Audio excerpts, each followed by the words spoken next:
दोस्तों नमस्कार, मैं रम्मू सिंह।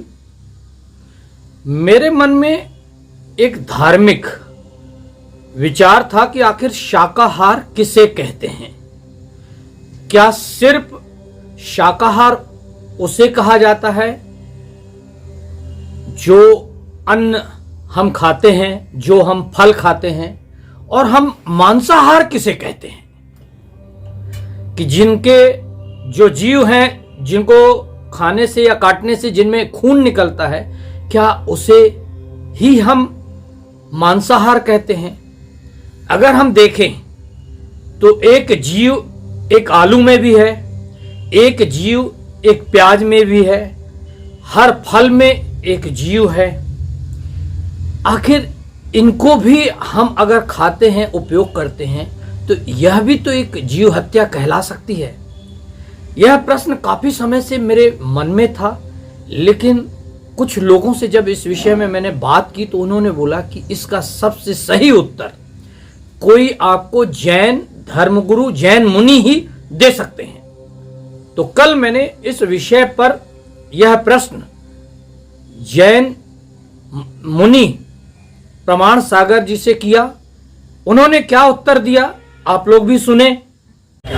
शाकाहार की परिभाषा, शाकाहार की परिभाषा बड़ी सरल शब्दों में मैं कहूँगा, शाकाहार 4 अक्षर है, जो शांति कारक और हानि रहित हो शाकाहार। शाकाहार केवल भोजन नहीं, जीवन पद्धति का नाम है। जीवन में शुद्धता को अपनाना ही शाकाहार। फिर एक और घटना मेरे जेहन में थी। अभी 1-2 वर्ष पहले की बात है। सतना में एक जैन महिला ने अपने घर में रखी हुई पति की सर्विस रिवॉल्वर से अपने कनपटी में गोली मारकर आत्महत्या कर ली। तब मेरे मन में एक प्रश्न आया कि जैन समाज सबसे ज्यादा अहिंसा की बात पूरे विश्व में करता है, और उनके घर में हथियारों की होड़ क्यों? आखिर इतने शस्त्र रखने की जरूरत क्या पड़ रही है, और हम अहिंसा की बात कर रहे हैं।